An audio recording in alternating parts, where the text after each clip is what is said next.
الله أكبر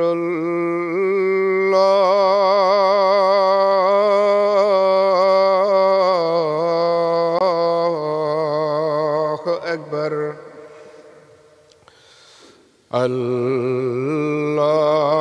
الله أكبر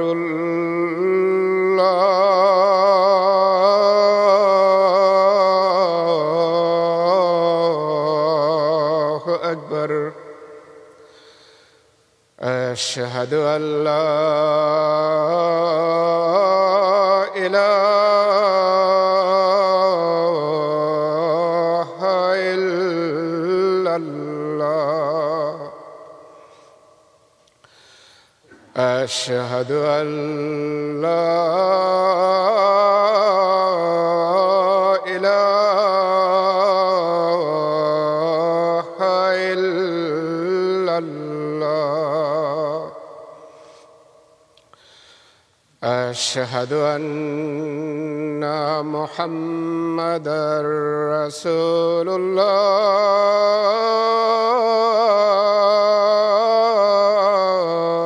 الله أشهد أن محمدًا رسول الله حي على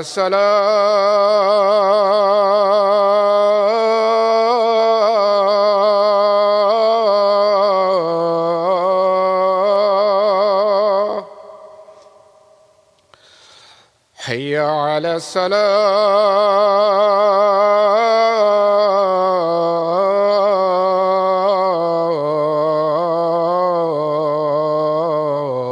الصلاة حي على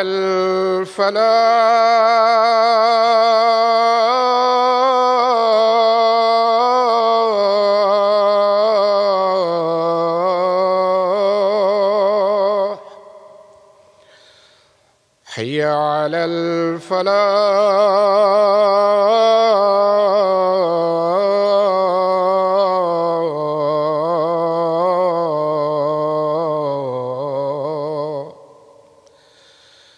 الله أكبر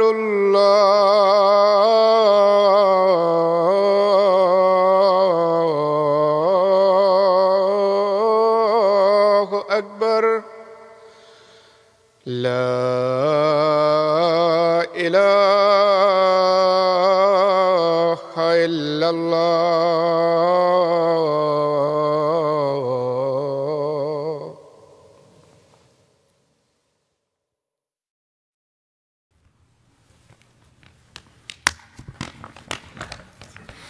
السلام علیکم ورحمۃ اللہ.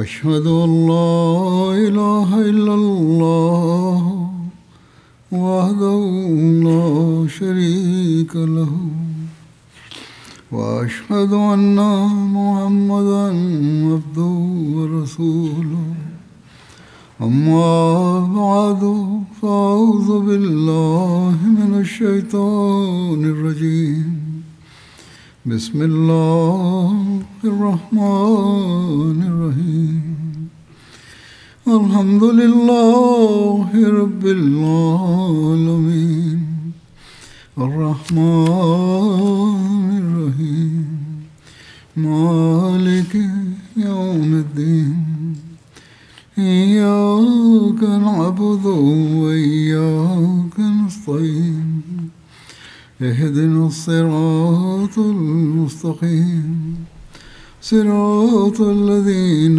أنعمت عليهم غير المغضوب عليهم ولا الضالين.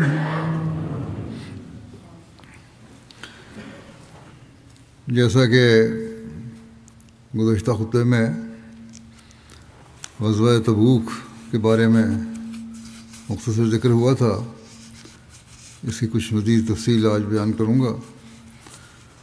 حضرت مسلم موعود رضی اللہ عنہ اس غزوہ یعنی غزوہ تبوک کا پس منظر بیان کرتے ہوئے فرماتے ہیں کہ جب رسول اللہ صلی اللہ علیہ وسلم نے مکہ فتح کیا تو ابو عامر مدنی جو خزرج قبیلے میں سے تھا اور یہودیوں اور عیسائیوں سے میل ملاقات کی وجہ سے ذکر و وظائف کا عادی تھا اور اس کی وجہ سے لوگ اس کو راہب کہتے تھے، مگر مذہباً عیسائی نہیں تھا۔ یہ شخص رسول اللہ صلی اللہ علیہ وسلم کے مدینہ میں پہنچ جانے کے بعد مکے کے بعد طرف بھاگ گیا۔ جب مکہ بھی فتح ہو گیا تو یہ سوچنے لگا کہ اب مجھے اسلام کے خلاف شورش پیدا کرنے کے لیے کوئی اور تدبیر کرنی چاہیے۔ آخر اس نے اپنا نام اور طرز بدلی اور مدینہ کے پاس قباء نامی گاؤں میں جا کر رہنا شروع کیا۔ سالہ سال باہر رہنے کی وجہ سے اور کچھ شکل اور لباس میں تبدیلی کر لینے کی وجہ سے مدینہ کے لوگوں نے عام طور پر اس کو نہ پہچانا۔ صرف وہی منافق اس کو جانتے تھے جن کے ساتھ اس نے اپنا تعلق پیدا کر لیا تھا۔ اس نے مدینہ کے منافقوں کے ساتھ مل کر یہ تجویز کی کہ میں شام میں جا کر عیسائی حکومت اور عرب عیسائی قبائل کو بھڑکاتا ہوں اور ان کو مدینہ پر حملہ کرنے کی تحریک کرتا ہوں۔ ادھر تم یہ مشہور کرنا شروع کر دیو کہ شامی فوجیں مدینہ پر حملہ کر رہی ہیں۔ جو مدینہ منافق ہیں وہ یہ مشہوری شروع کر دیں۔ اگر میری اسکیم کامیاب ہو گئی تو پھر بھی ان دونوں کی مٹھ بھیڑ ہو جائے گی، آپس میں جنگ ہو جائے گی۔ اور اگر میری اسکیم کامیاب نہ ہوئی تو ان افواہوں کی وجہ سے مسلمان شاید شام پر جا کر خود حملہ کر دیں اور اس طرح کیسر کی حکومت اور ان میں لڑائی شروع ہو جائے گی اور ہمارا کام بن جائے گا۔ دونوں صورتوں میں ہمیں فائدہ ہے۔ اس فتنہ پرداز نے یہ کہا۔ چنانچہ یہ تحریک کر کے یہ شخص شام کی طرف گیا اور مدینہ کے منافقوں نے روزانہ مدینہ میں یہ خبریں مشہور کرنی شروع کر دیں کہ فلاں قافلہ ہمیں ملا تھا اور اس نے یہ بتایا تھا کہ شامی لشکر مدینہ پر حملہ کرنے کی تیاری کر رہا ہے۔ دوسرے دن پھر کہہ دیتے تھے کہ فلاں قافلہ کے لوگ ہمیں ملے تھے اور انہوں نے کہا تھا کہ مدینہ پر شامی لشکر چڑھائی کرنے والا ہے۔ یہ خبریں اتنی شدت سے پھیلنی شروع ہوئیں کہ رسول اللہ صلی اللہ علیہ وسلم نے مناسب سمجھا کہ آپ اسلامی لشکر لے کر خود شامی لشکروں کے مقابلے کے لیے جائیں۔ یہ وقت مسلمانوں کے لیے نہایت ہی تکلیف کا وقت تھا۔ قحط کا سال تھا۔ پچھلے موسم میں غلہ اور پھل کم پیدا ہوا تھا اور اس موسم کی اجناس ابھی پیدا نہیں ہوئی تھی، فصل کبھی کٹی نہیں تھی۔ ستمبر کا آخر یا اکتوبر کا شروع تھا جب آپ اس مہم کے لیے روانہ ہوئے۔ منافق تو جانتے تھے کہ یہ سب شرارت ہے اور یہ کہ انہوں نے یہ سب چالاکی اس لیے کی ہے کہ اگر شامی لشکر حملہ آور نہ ہوا تو مسلمان خود شامیوں سے جا لڑیں اور اس طرح تباہ ہو جائیں۔ موتا کی جنگ کے حالات ان کے سامنے تھے۔ اس وقت مسلمانوں کو اتنے بڑے لشکر کا سامنا کرنا پڑا تھا کہ وہ بہت کچھ نقصان اٹھا کر وہ مشکل بچے تھے۔ اب وہ ایک دوسری موتا اپنی آنکھوں سے دیکھنا چاہتے تھے جس میں خود رسول اللہ صلی اللہ علیہ وسلم بھی نعوذ باللہ ان کے خیال میں شہید ہو جائیں گے۔ اس لیے ایک طرف تو منافق روزانہ یہ خبریں پھیلاتے تھے کہ فلاں ذریعہ سے ہمیں معلوم ہوا ہے کہ دشمن حملہ کرنے والا ہے، فلاں ذریعے سے معلوم ہوا ہے کہ شامی فوجیں آ رہی ہیں، اور دوسری طرف لوگوں کو ڈرا رہے تھے کہ اتنے بڑے لشکر کا مقابلہ آسان نہیں، تمہیں جنگ کے لیے نہیں جانا چاہیے۔ ان کارروائیوں سے ان کی غرض یہ تھی کہ مسلمان شام پر حملہ کرنے کے لیے جائیں تو صحیح، لیکن جہاں تک ہو سکے کم سے کم تعداد میں جائیں تاکہ ان کی شکست زیادہ سے زیادہ یقینی ہو جائے۔ تھوڑے ہوں گے، شکست یقینی ہو جائے گی۔ بہرحال آمدہ خبروں کے پیش نظر حضور صلی اللہ علیہ وسلم حالات و واقعات کا جائزہ لے کر اس نتیجے پر پہنچے کہ اگر آپ نے رومیوں سے مقابلہ کرنے میں تاخیر کی یا ان کو مسلمانوں کے زیر اثر علاقوں میں داخل ہونے کا موقع دیا تو اس کے نقصان زیادہ ہوں گے۔ اس لیے آپ نے تنگی اور شدت کے باوجود یہ طے کیا کہ رومیوں کو پیش قدمی کی مہلت دیے بغیر خود ان کے علاقے میں جا کر ان کے خلاف ایک فیصلہ کن جنگ لڑی جائے۔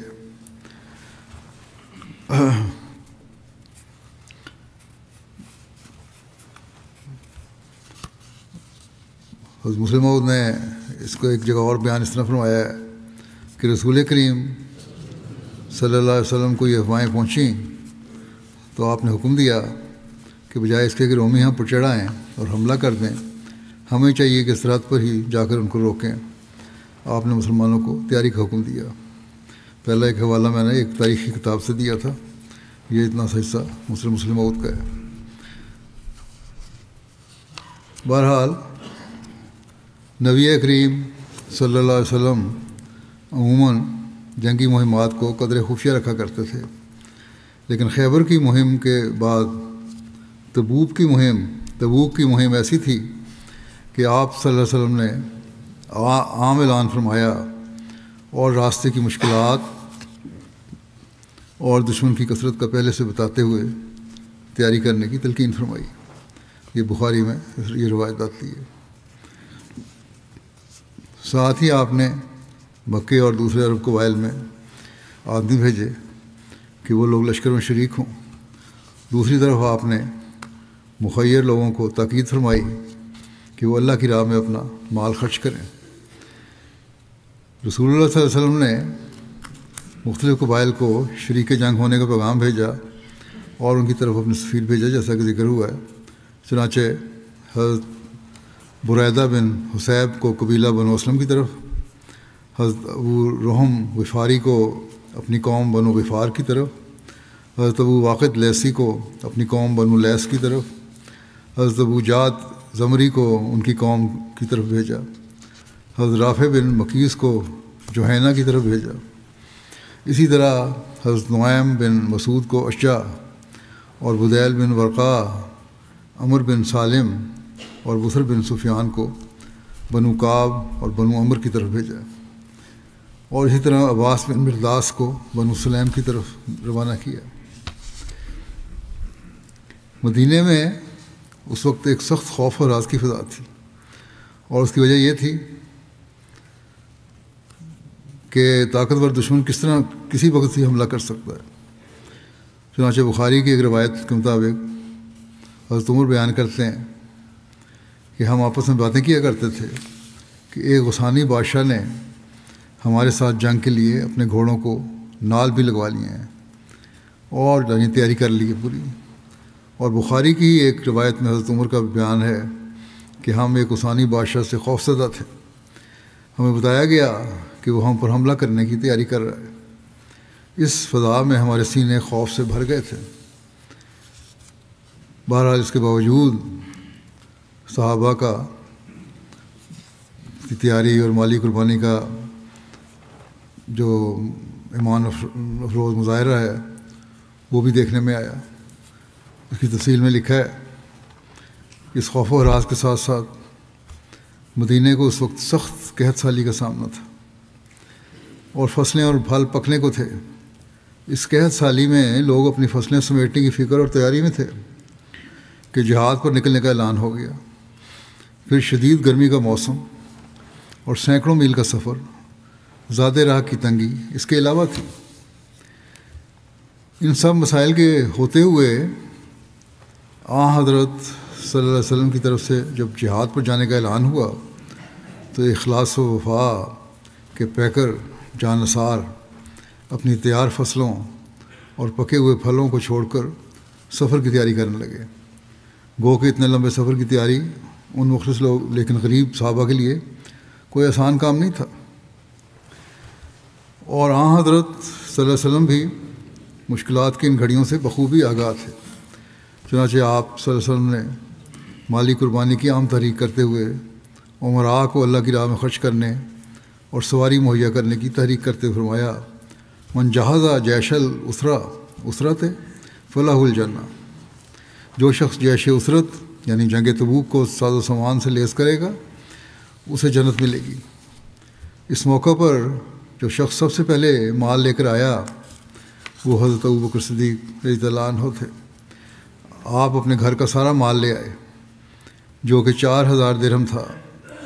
رسول اللہ صلی اللہ علیہ وسلم نے حضرت ابوبکر سے دریافت فرمایا کہ اپنے گھر والوں کے لیے بھی کچھ چھوڑا ہے کہ نہیں؟ تو انہوں نے عرض کیا کہ گھر والوں کے لیے اللہ اور اس کا رسول چھوڑ آیا ہوں۔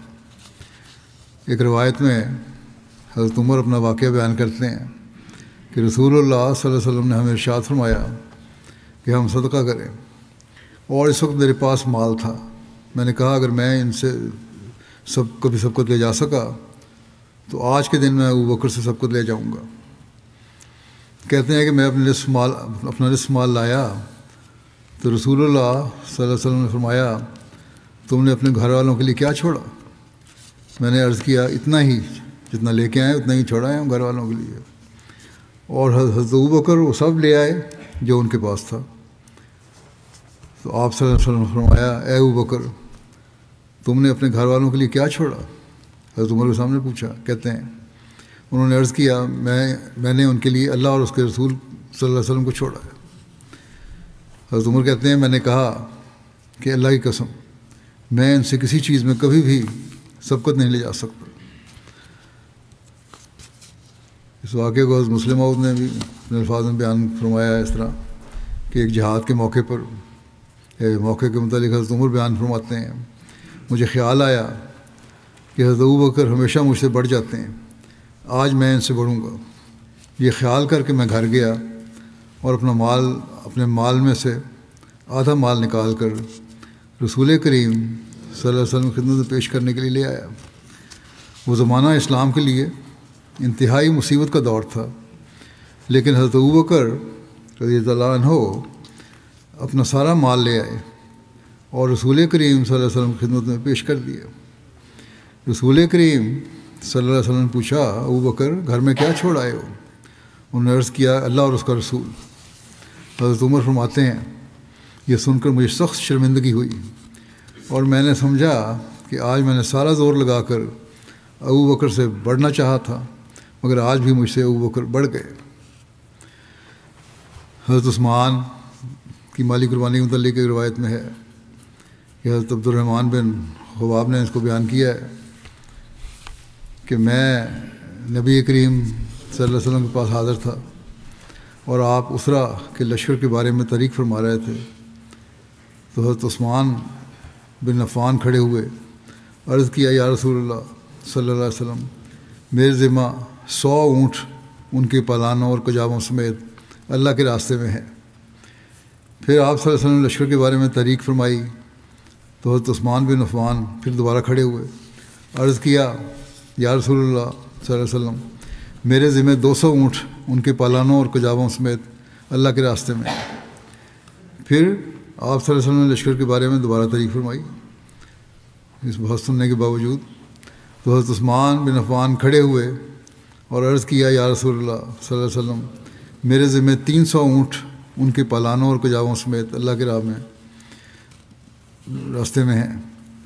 میں نے رسول اللہ صلی اللہ علیہ وسلم کو دیکھا کہ آپ ممبر سے اتر رہے تھے اور آپ فرما رہے ہیں کہ ما علی عثمانہ ما عمل بعد ھذی، ما علی عثمانہ ما عمل بعد ھذی، عثمان پر کوئی گرفت نہیں جو بھی اس نے اس کے بعد کیا، عثمان پر کوئی گرفت نہیں جو بھی اس نے اس کے بعد کیا۔ ایک دوسری روایت میں ہے حضرت عبد الرحمن بن سمرہ نے بیان کیا کہ حضرت عثمان نے نبی صلی اللہ علیہ وسلم کی خدمت میں 1000 دینار پیش کیے جب انہوں نے جیش اسرا کی تیاری کروائی اور انہیں آپ کی گود میں ڈال دیا۔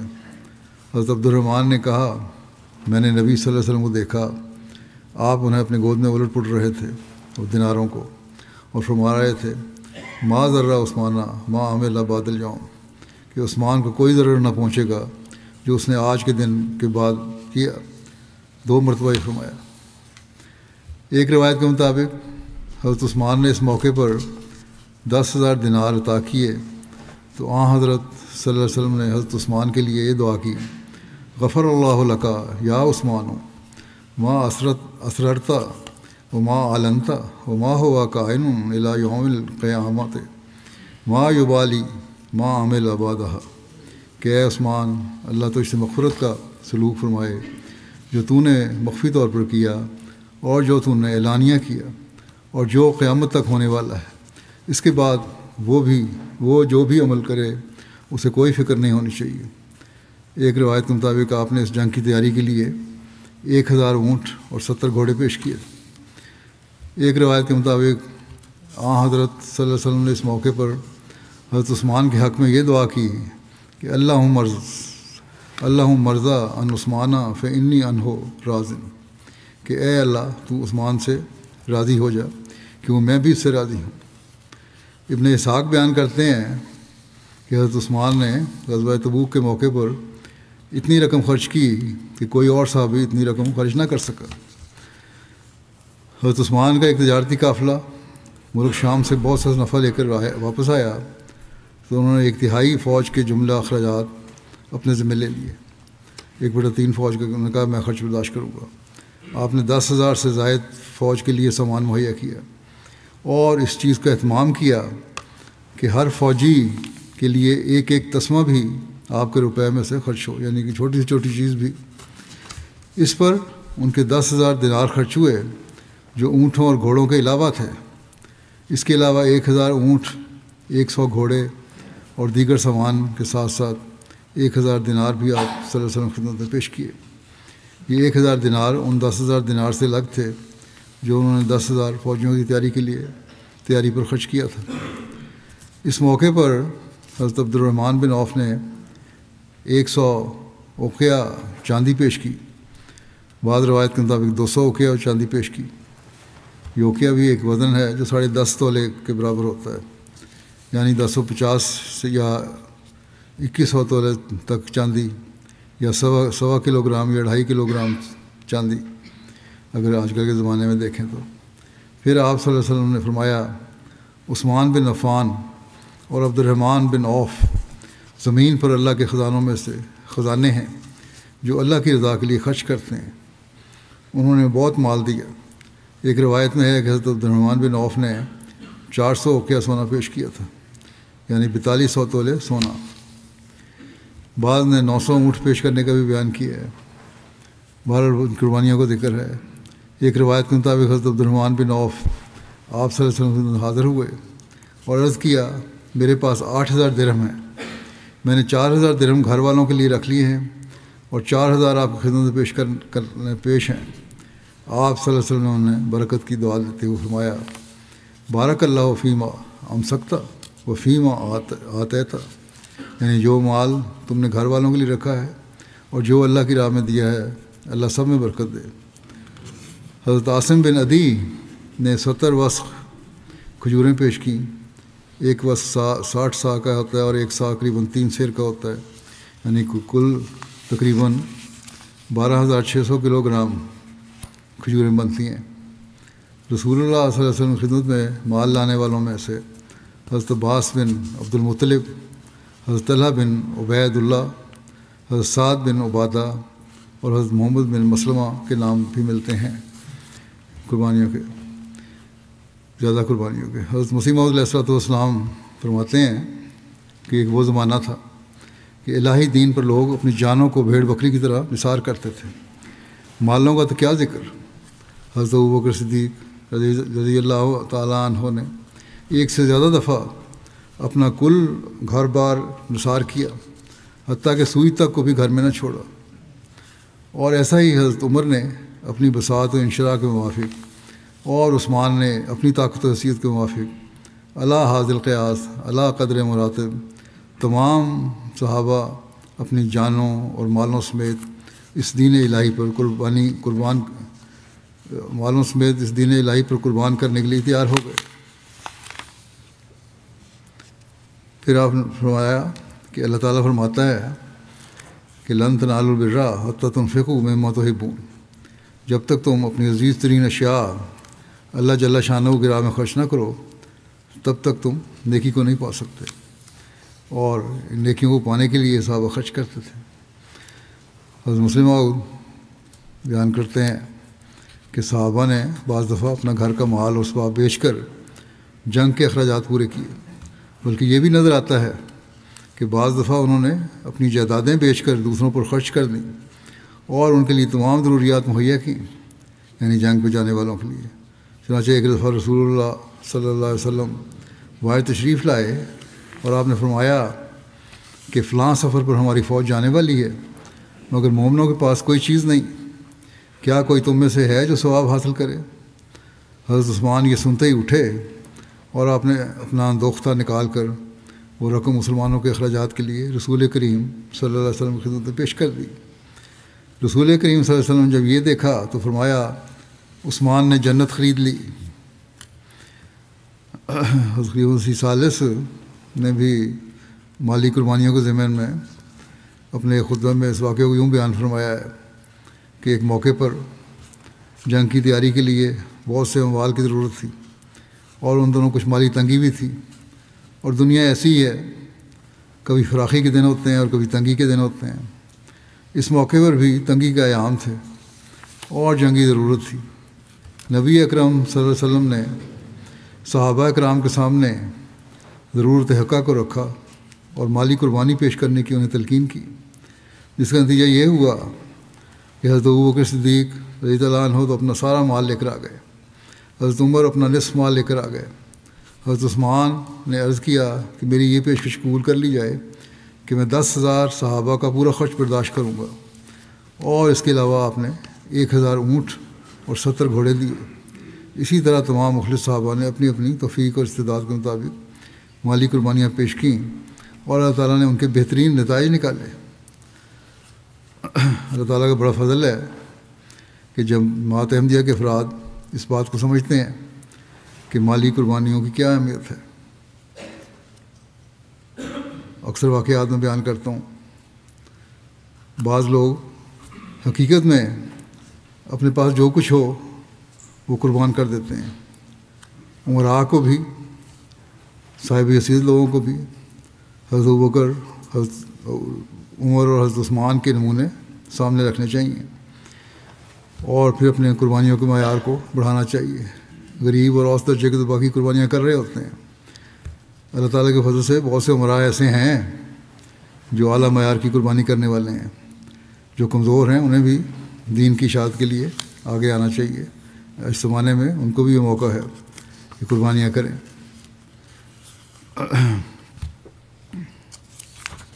صحابہ نے جیسا تک ممکن تھا کچھ نہ کچھ پیش کیا اور غریب اور مجبور سپاہیوں کے لیے سواریاں اور تلواریں اور دیگر آلات حرب مہیا کیے۔ بعض غریب صحابہ یا صحابیات جب ایک ایک دو دو مد غلہ پیش کرتے تو ان کے دل بھر جاتے کہ کاش ان کے پاس زیادہ ہوتا تو اسے بھی پیش کر دیتے، مگر منافق ان پر ہنستے اور کہتے کہ یہ لوگ ان مٹھی بھر دانوں سے کیسر کو شکست دے دیں گے۔ مد چھوٹا سی ایک پیمانہ ہے، مٹھی بھر، مٹھیوں کے برابر۔ منافقین کے اس طنز کے بارے میں اللہ تعالیٰ فرماتا ہے کہ الذین یلمزون المطوعین من المؤمنین فی الصدقات والذین لا یجدون الا جہدہم فیسخرون منہم سخر اللہ منہم ولہم عذاب علیم۔ وہ لوگ جو مومنوں میں سے دلی شوق سے نیکی کرنے والوں پر صدقات کے بارے میں تہمت لگاتے ہیں، اور ان لوگوں پر بھی جو اپنی محنت کے سوا اپنے پاس کچھ نہیں پاتے، بس وہ ان سے تمسخر کرتے ہیں، اللہ ان کے تمسخر کا جواب دے گا اور ان کے لیے دردناک عذاب مقدر ہے۔ محنت کر کے مالی قربانی کرنے والوں میں حضرت ابو عقیل بھی تھے، جنہوں نے تمام رات کنویں سے پانی نکالا اور 2 سا کھجوریں حاصل کیں۔ 1 سا تقریباً 2.5 کلو کا ہوتا ہے، یعنی کچھ 5 کلو کھجوریں حاصل کیں۔ ان میں سے 1 سا اہل خانہ کے لیے رکھ لیا اور 1 سا کھجوریں لے کر رسول اللہ صلی اللہ علیہ وسلم کی خدمت میں حاضر ہو گئے۔ یہ قربانی جو کچھ کر سکتے تھے۔ حضرت مسلم موعود نے ایک جگہ بیان فرمایا ہے کہ رسول کریم صلی اللہ علیہ وسلم نے ایک دفعہ چندہ کی تحریک کی تو ایک صحابی نے جا کر کچھ مزدوری کی شاید کسی کے کنویں پر جا کر پانی نکالا اور اس کے عوض انہیں 8 سیر یا 3 پاؤ غلہ ملا جو اس نے لا کر چندہ میں ڈال دیا۔ اس وقت ہزاروں روپیہ کی ضرورت تھی۔ منافق ہنستے تھے اور کہتے تھے کہ یہ لڑائی کی تیاریاں ہو رہی ہیں۔ یہ جنگ تبوک کا واقعہ ہے جو رومیوں سے درپیش تھا، اور رومن حکومت اس وقت ایسی ہی تھی جیسی آج انگریزی حکومت ہے۔ جب اس نے بیان فرمایا اس وقت انگریزوں کا بھی دنیا پہ راج تھا، اور اتنی بڑی حکومت سے لڑائی کے لیے اس صحابی نے چند مٹھی جو لا کر دیے۔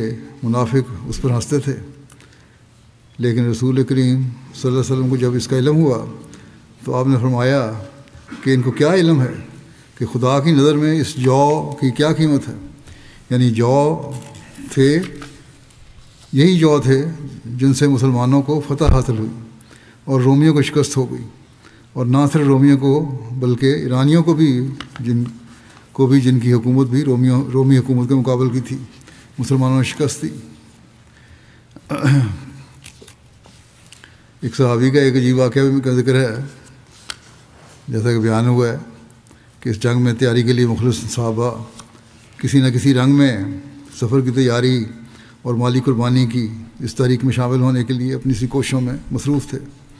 مالدار صحابہ نہ مال دولت پیش کر رہے تھے، غریب و نادار صحابہ محنت مزدوری کر کے جو بھی معمولی سی اجرت ملتی تھی وہی پیش کر رہے تھے۔ ان حالات میں ایک صحابی حضرت عروہ بن زید کا ذکر ملتا ہے کہ انہوں نے اللہ تعالیٰ کی رضا حاصل کرنے کے لیے ایک ایسا معصومانہ انداز اپنایا جو دوسروں سب لوگوں سے مختلف اور انوکھا تھا۔ وہ بھی نادار اور مفلس تھے، پیش کرنے کو پاس کچھ بھی نہیں تھا، اور نہ ہی اتنی طاقت تھی کہ وہ جہاد میں شریک ہو سکتے۔ چنانچہ ایک رات نماز کے لیے کھڑے ہوئے اور گریہ ازاری کرتے ہوئے عرض کی کہ اے اللہ، تو نے جہاد کرنے کا حکم دیا ہے اور اس کی ترغیب دی ہے، لیکن میرے پاس کچھ بھی نہیں ہے، اور تیرے رسول صلی اللہ علیہ وسلم کے پاس بھی اتنا سادہ سامان نہیں کہ جو وہ مجھے عطا کر سکیں اور میں جا کے لڑوں، اور تیرے نبی نے مالی قربانی کی تحریک فرمائی ہے، میں اس میں شامل بھی نہیں ہو سکتا۔ البتہ میں اپنی جان، مال اور عزت پر ہونے والے ہر ظلم و زیادتی کو معاف کر کے وہی مسلمانوں پر صدقہ کرتا ہوں۔ جب صبح ہوئی تو یہ دیگر صحابہ کے ساتھ نبی کریم صلی اللہ علیہ وسلم خدمت میں حاضر ہوئے۔ آپ صلی اللہ علیہ وسلم نے دریافت فرمایا کہ آج رات اپنی عزت کا صدقہ کرنے والا کہاں ہے؟ کوئی کھڑا نہیں ہوا۔ آپ نے پھر فرمایا لیکن کوئی کھڑا نہیں ہوا۔ بالآخر حضرت علبہ کھڑے ہوئے اور آپ کو ساری بات بتائی۔ آپ صلی اللہ علیہ وسلم نے فرمایا ابشر فوالذی نفسی بیدہ لقد کتبت فی الزکوٰۃ المتقبلہ، خوش ہو جاؤ، مجھے اس ذات کی قسم ہے جس کے ہاتھ میں میری جان ہے، تم ان لوگوں میں لکھ دیے گئے ہو جن کا صدقہ قبول کیا گیا ہے۔ کیا خوبصورت اور انوکھا اخلاص اور قربانی کا جذبہ ہے، اور اللہ تعالیٰ جو دلوں کا حال جانتا ہے اور اس کو سب حالات کا علم ہے، اس نے بھی ان کا یہ جذبہ قبول کیا اور اس کی اطلاع بھی رسول اللہ صلی اللہ علیہ وسلم کو دی۔ عورتیں بھی اس موقع پر پیچھے نہیں رہیں، انہوں نے اس جنگ کی تیاری کے لیے اپنے زیورات پیش کر دیے۔ چنانچہ حضرت ام سنان اسلمیہ بیان کرتی ہیں میں نے حضرت عائشہ کے گھر میں رسول اللہ صلی اللہ علیہ وسلم کے سامنے ایک کپڑا بچھا ہوا دیکھا جس میں خوشبو، بازو بند، کنگن، کانٹے، انگوٹھیاں اور پازیبیں بھی تھیں۔ یہ سب عورتوں نے مسلمانوں کے جہاد کی تیاری کے لیے دی تھیں۔ بہرحال ایک طرف تو مخلصین اور مومنین کا حال یہ تھا، اور دوسری طرف اس موقع پر منافقین نے بھی اپنا پورا زور لگایا تھا، اور ایک پہلو سے منافقین کی طرف سے یہ آخری چال اور سازش تھی، اور منافقین کو اپنی کامیابی پر پورا یقین تھا۔ وہ اس یقین پر قائم تھے کہ مسلمان شام کی طرف اس لمبے سفر پر روانہ ہو کر ہی رہیں گے، اور وہ اس شیطانی یقین پر بھی قائم تھے کہ نعوذ باللہ حضرت صلی اللہ علیہ وسلم مدینہ نہیں آ سکیں گے۔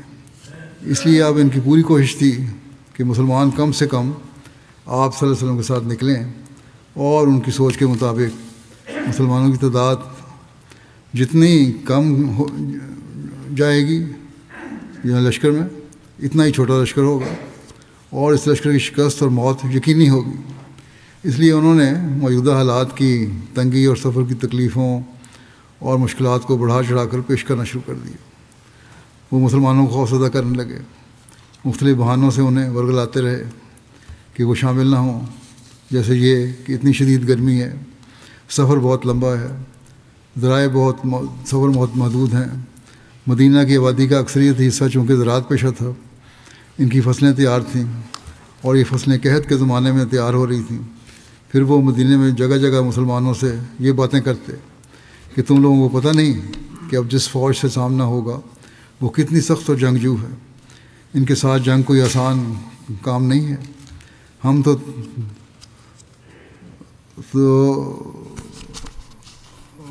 سب کو دیکھ رہے ہیں، تم سب کو دیکھ رہے ہیں کہ یا مارے جاؤ گے تم لوگ یا سب ان کے قیدی بن جاؤ گے۔ یہ منافقین کہا کرتے تھے۔ ہر چند کے منافقین کے اس پروپیگنڈے کا اعلیٰ درجے کے اور مخلص مومنین پر کوئی اثر نہیں ہوا، لیکن بعض کمزور ایمانوں والوں کے دل اتنے خوفزدہ ہوئے کہ وہ جنگ پر نہ جانے کے لیے مختلف بہانے اور عذر پیش کرنے لگے۔ گو کہ ایسے عذر کرنے والوں میں سے اکثریت منافقین کی تھی۔ قرآن کریم نے منافقین کے اس پروپیگنڈے اور بہانوں کے ساتھ پیچھے رہنے کا ذکر اس طرح کیا ہے کہ فرح المخلفون بمقعدہم خلاف رسول اللہ وکرہوا ان یجاہدوا باموالہم وانفسہم فی سبیل اللہ وقالوا لا تنفروا فی الحر قل نار جہنم اشد حرا لو کانوا یفقہون فلیضحکوا قلیلا ولیبکوا کثیرا جزاء بما کانوا یکسبون۔ جہاد سے پیچھے چھوڑے ہوئے منافق اللہ کے رسول کے حکم کے خلاف چل کر اپنی جگہ بیٹھ رہنے پر بہت خوش ہیں، اور انہوں نے اپنی جانوں اور اپنے مالوں کے ساتھ جہاد کرنے کو برا سمجھا اور ایک دوسرے سے کہا تھا کہ ایسی شدید گرمی میں جنگ کے لیے اکٹھے ہو کر مت نکلو۔ تو ان سے کہہ دے کہ جہنم کی آگ اس گرمی سے زیادہ سخت ہے، کاش کہ وہ سمجھتے، بس چاہیے کہ اپنی اس فریب دہی پر وہ تھوڑا ہنسیں اور اپنے عمل کی جزا پر زیادہ روئیں۔ روایات کے مطابق یہ لوگ حضرت صلی اللہ علیہ وسلم کی خدمت میں حاضر ہوتے اور کوئی نہ کوئی عذر پیش کرتے، جہاد پر نہ جانے کے لیے اس کی اجازت طلب کرتے کہ ہم جہاد پہ نہ جائیں۔ آپ صلی اللہ علیہ وسلم ان کو اجازت دے دیتے تھے۔ 80 سے زائد ایسے تھے کہ جنہوں نے مختلف حیلوں بہانوں سے جہاد پر نہ جانے کی اجازت حاصل کی۔ یہ ان منافقین کے علاوہ تھے جو عبداللہ بن ابی وغیرہ کے ساتھ تھے۔ اللہ تعالیٰ نے منافقین کے ان تمام بہانوں کی پردہ دری کرتے ہوئے قرآن کریم میں کھول کر بتا دیا تھا کہ ان کا پیچھے رہ جانا ان کے ایمانوں کی کمزوری کی وجہ سے ہے، اور یہ اپنے بہانوں میں جھوٹے ہیں۔ اور قرآن کریم میں جب ان کے متعلق آیات نازل ہوئیں تو آئندہ کے لیے بھی ہر ایک کو تنبیہ کر دی گئی کہ جب امام کی طرف سے کوئی تحریک یا آواز بلند ہو تو کیسے لبیک کہتے ہیں، آگے بڑھنا چاہیے، اور جیسے تیسے بھی ہو اس میں شمولیت کی حت المقدور تیاری کرنی چاہیے۔ چنانچہ اللہ جل شانہ فرماتا ہے لو کان ارضا قریبا وسفرا قاصدا لاتبعوک ولکن بعدت علیہم الشقۃ وسیحلفون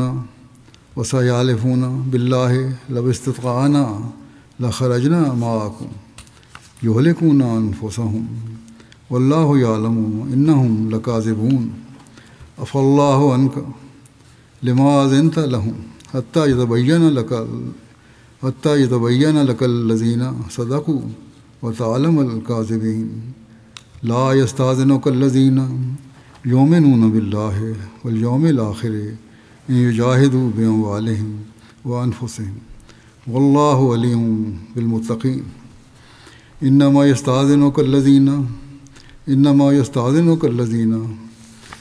لا یؤمنون باللہ والیوم الآخر وارتابت قلوبہم فہم فی ریبہم یترددون ولو ارادوا الخروج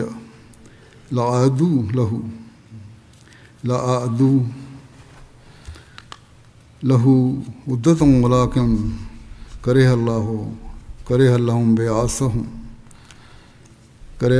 بعاثہم وثبتہم وقیل اقعدوا مع القاعدین لو خرجوا فیکم ما زادوکم الا خبالا ولا اوذوا خلالکم یبغونکم الفتنہ وفیکم سماعون لہم واللہ علیم بالظالمین لقد ابتغوا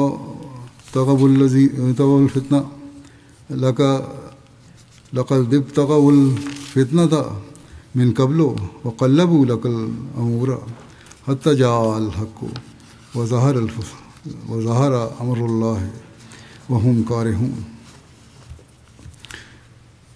من قبل وقلبوا لك الأمور حتى جاء الحق وظهر أمر الله وهم كارهون. اگر فاصلہ نزدیک کا ہوتا اور سفر آسان ہوتا تو وہ ضرور تیرے پیچھے چلتے، لیکن مشقت اٹھانا ان سے بہت دور ہے. وہ ضرور اللہ کی قسمیں کھائیں گے کہ اگر ہمیں توفیق ہوتی تو ہم ضرور تمہارے ساتھ نکلتے. وہ اپنی ہی جانوں کو ہلاک کر رہے ہیں اور اللہ جانتا ہے کہ یہ یقیناً جھوٹے لوگ ہیں. اللہ تو اس سے درگزر کرے، تو نے انہیں اجازت ہی کیوں دی یہاں تک کہ ان لوگوں کا تجھے اچھی طرح پتہ لگ جاتا جو سچ کہتے تھے اور تو جھوٹوں کو بھی پہچان لیتا. جو لوگ اللہ اور آخرت کے دن پر ایمان لاتے ہیں وہ تجھ سے اپنے مالوں اور اپنی جانوں کے ساتھ جہاد کرنے سے رخصت نہیں مانگتے، اور اللہ متقیوں کو خوب جانتا ہے. صرف وہی لوگ تجھ سے رخصت طلب کرتے ہیں جو اللہ اور آخرت کے دن پر ایمان نہیں رکھتے اور ان کے دل شک میں مبتلا ہے اور وہ اپنے شک میں متردد پڑے ہوئے ہیں.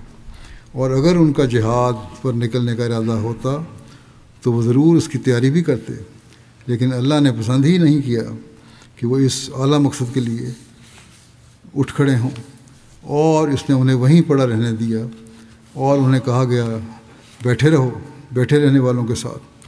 اگر وہ تم میں شامل ہو کر جہاد پر نکلتے تو بدنظمی کے سوا تمہیں کسی چیز پہ نہ بڑھاتے اور تمہارے درمیان تیز سواریاں دوڑاتے تمہارے لیے فتنہ چاہتے ہوئے، جبکہ تمہارے درمیان ان کی باتیں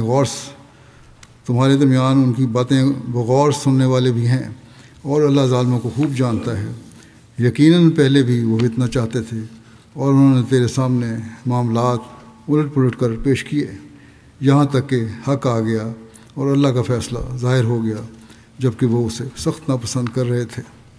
بس منافقوں کا حال اللہ تعالیٰ نے اس میں کھول کے بیان کر دیا، اور حضرت صلی اللہ علیہ وسلم کو فرمایا کہ تو نے ان کے جھوٹے عذر کو مان لیا، اگر نہ مانتا اور اجازت نہ دیتا تو ان کی منافقت کا پول سب پہ ظاہر ہو جاتا، ضرور کھل جاتا. جنگ پر تو انہوں نے پھر بھی نہیں جانا تھا، لیکن بہرحال اللہ تعالیٰ فرماتا ہے ان کا نہ جانا بھی بہتر ہے، کیونکہ اگر کسی وجہ سے چلے بھی جاتے تو جنگ کے دوران ایسی حرکتیں کرتے جن سے مسلمانوں کو نقصان پہنچنا تھا. بہرحال ان منافقوں کی خواہش کے مطابق تو نتائج ظاہر نہیں ہوئے. اس کی باقی تفصیل بھی انشاءاللہ آئندہ بیان کروں گا. گزشتہ خطبہ میں ذکر میں نے کیا تھا روا کی مسجد میں حملے کا. زخمی جو احمدی ہیں خدام، ان کے لیے دعا بھی کریں، اللہ تعالیٰ سب کو صحت کاملہ عطا فرمائے. اللہ تعالیٰ انہیں ہر پیچیدگی سے ہی بچائے. بعد میں بھی بعض دفعہ اثرات ظاہر ہوتے ہیں جو اس قسم کے حادثات ہوتے ہیں ان کے. اس وقت 3 خدام جو ہیں وہ زیادہ زخمی ہیں اور اس وجہ سے ہسپتال میں بھی داخل ہیں، اور باقی جو 5 تھے ان کو علاج کر کے گھر بھیج دیا گیا ہے، لیکن بہرحال ابھی ان کا علاج بھی زخم جو ہیں ان کو ہیل ہوتے وقت لگے گا. اللہ تعالیٰ ان سب کو شفاء کاملہ عطا فرمائے اور آئندہ ہر شر سے، ہر نقصان سے، ہر جگہ افراد جماعت کو بچائے. نماز کے بعد ایک جنازہ غائب پڑھاؤں گا. یہ مکرم سام علی نینا صاحب مارشل آئی لینڈ کے تھے. گزشتہ دنوں ان کی 83 سال کی عمر میں وفات ہوئی کیلیفورنیا امریکہ میں. انا للہ و انا الیہ راجعون.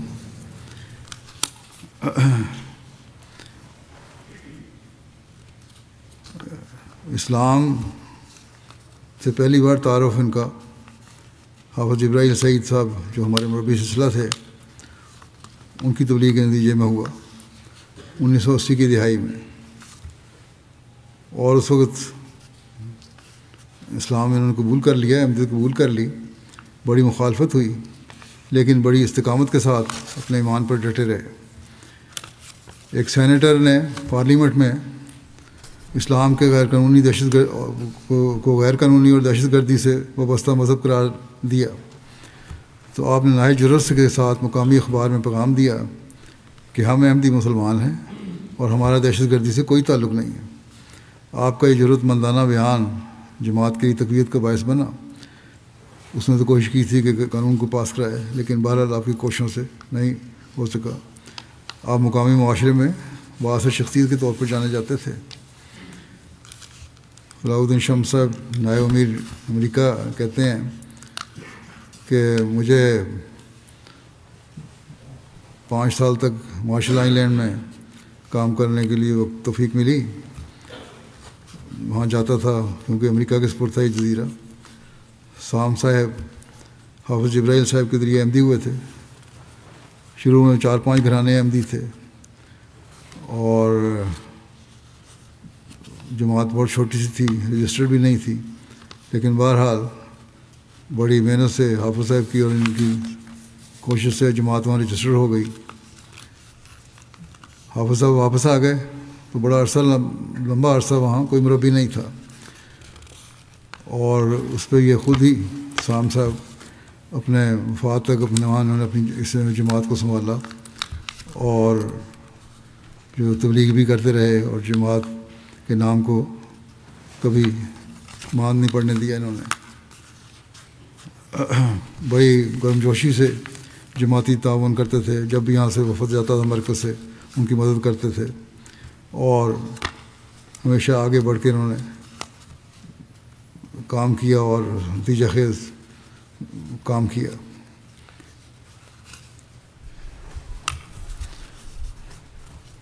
مارشل آئی لینڈ میں قائم کرنے میں اول مقام رکھتے ہیں. زیادہ تر نوآبائین آپ کی کوشش نتیجے میں احمدی مسلمان ہوئے تھے. آپ صدر جماعت بھی رہے مارشل آئی لینڈ کے. پھر یہ کہتے ہیں شمس صاحب کے کوسرائے میں مشن قائم کرنے گیا تو وہاں بھی سام صاحب نے مدد کی. ان کے کچھ دوست تھے وہ شامل ہوئے اور وہاں اللہ کے فضل سے مشن ہاؤس خریدا گیا اور بنائی گئی، عمارت بنائی گئی وہاں کریباتی میں. اسی طرح ان کے ذریعے سے مشن قائم کرنے میں مدد ہوئی.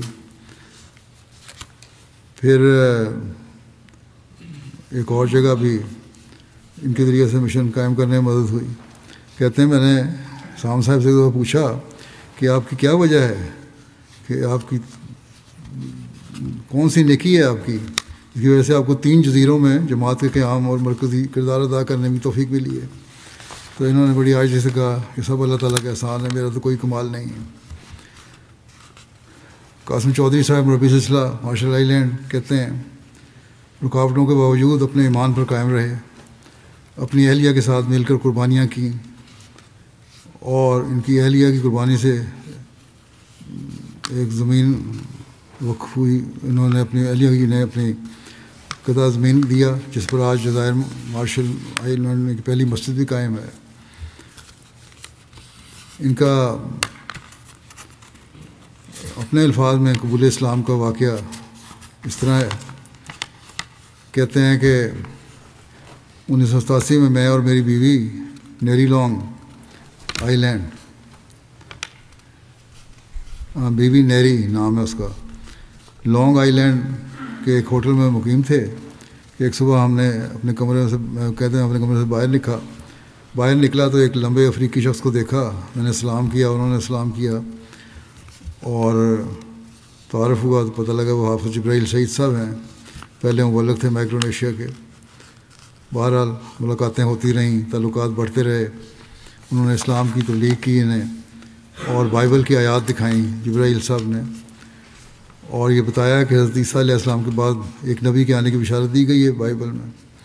اور مجھے تعجب ہوا کہ یہ صرف ایک آیت نہیں بلکہ کئی آیتیں ہیں، حتیٰ کہ عہد نامہ جدید میں حضرت عیسیٰ علیہ السلام خود فرماتے ہیں مجھے جانا ہے اور وہ کسی کو میرے بعد بھیجے گا، جون 16:7 میں۔ یہ وہ حقائق تھے کہتے ہیں جو میں نے پہلے کبھی نہیں سنے تھے، اور حافظ صاحب نے مجھے نہایت وضاحت سے بتایا، ہر بات بائبل سے بتاتے تھے، اور آخر اللہ تعالیٰ نے مجھے ہدایت دی اور حقائق کو دیکھا، میرا دل اسلام کی طرف مائل ہو گیا اور میں نے اسلام قبول کر لیا۔ اب کہتے ہیں اسی دوران میں جب قبول کر لیا، لوگوں کو پتہ لگا تو سرکاری افسران نے کہا کہ ہم اسلام کو کبھی مارشل آئی لینڈ میں پھیلنے نہیں دیں گے۔ کہتے ہیں میں نے اس پہ حافظ صاحب سے فون کیا، وہ وہاں سے جا چکے تھے اس وقت، تو انہوں نے کہا فکر نہ کریں، اللہ تعالیٰ رستے کھولے گا۔ اور کہتے ہیں پھر اللہ تعالیٰ نے ایسے رستے کھولے کہ ایک دن گھر بیٹھا ہوا تھا میں، تو ایک شخص اٹارنی جنرل کے دفتر سے آیا اور مجھے کہنے لگا کہ اپنے رجسٹریشن آپ کی منظور ہو گئی ہے جماعت کا، کہ آپ وہاں کہاں تو بڑے لوگ روکنا چاہتے تھے، کہاں اللہ تعالیٰ نے ایسا انتظام فرمایا کہ خود ہی رجسٹریشن منظور کے سامان بھی فرما دیے اور ان کے گھر پہنچ گئی۔ اور کہتے ہیں میں نے فوری طور پر وہ کافی حافظ صاحب کو بھجوا دی۔ پھر کہتے ہیں بہرحال وقت گزرنے کے ساتھ ساتھ میں نے سمجھ لیا کہ احمدیت دیگر مسلمانوں سے ممتاز ہے، اور مجھے اس سے بڑا فخر ہے۔ ہمیشہ میرے دل میں ایک آواز اٹھتی تھی کہ میں احمدی مسلمان ہوں، اور اس پر فخر ہوتا تھا۔ کہتے ہیں 20 سال تک کوئی مبلغ یہاں نہیں آیا، اور بڑے میں پریشان تھا۔ حافظ صاحب نے کہا خلیفہ وقت کو خط لکھتے رہیں تو ہو جائے گا، کوئی نہ کوئی انتظام ہو جائے گا۔ کہتے ہیں بہرحال 2004 میں مجھے مرکز سے ہدایت آئی کہ اجنبی ایک شخص آ رہا ہے، اس کو ایئرپورٹ سے آپ لے لیں۔ تو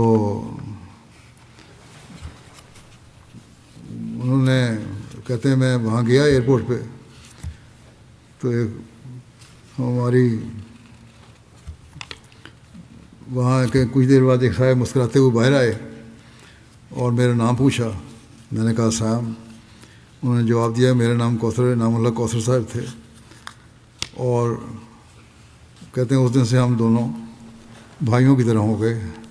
ہم نے اکٹھے ہو کر سرائے کوثرائے اور پومپئی کا سفر کیا، ہفتہ وہاں قیام کیا، اور اس طرح جب ہم علیحدہ ہوئے تو اس طرح ہمارے تعلقات ہیں جس طرح ہم بہت ایک دوسرے کو بہت عرصے سے جانتے ہیں۔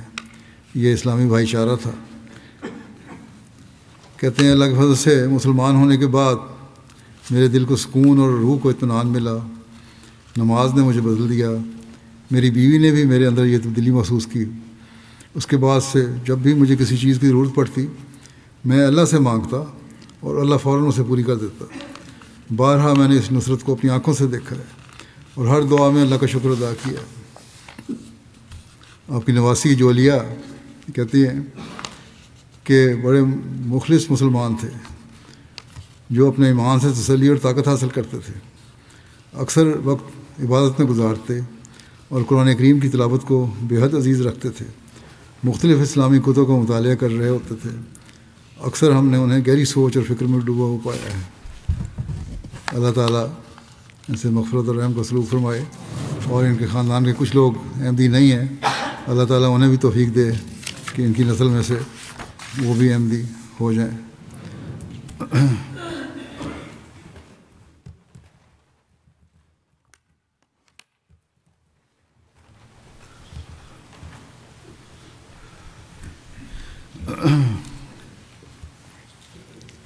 الحمد لله نحمده ونستعينه ونستغفره ونؤمن به ونتوكل عليه ونعوذ بالله من شرور أنفسنا ومن سيئات أعمالنا من يهده الله فلا مضل له ومن يضلل فلا هادي له ونشهد أن لا إله إلا الله ونشهد أن محمدا عبده ورسوله عباد الله رحمكم الله إن الله يأمر بالعدل والإحسان وإيتاء ذي القربى وينهى عن الفحشاء والمنكر والبغي يعظكم لعلكم تذكرون اذكروا الله يذكركم وادعوه يستجب لكم ولذكر الله أكبر.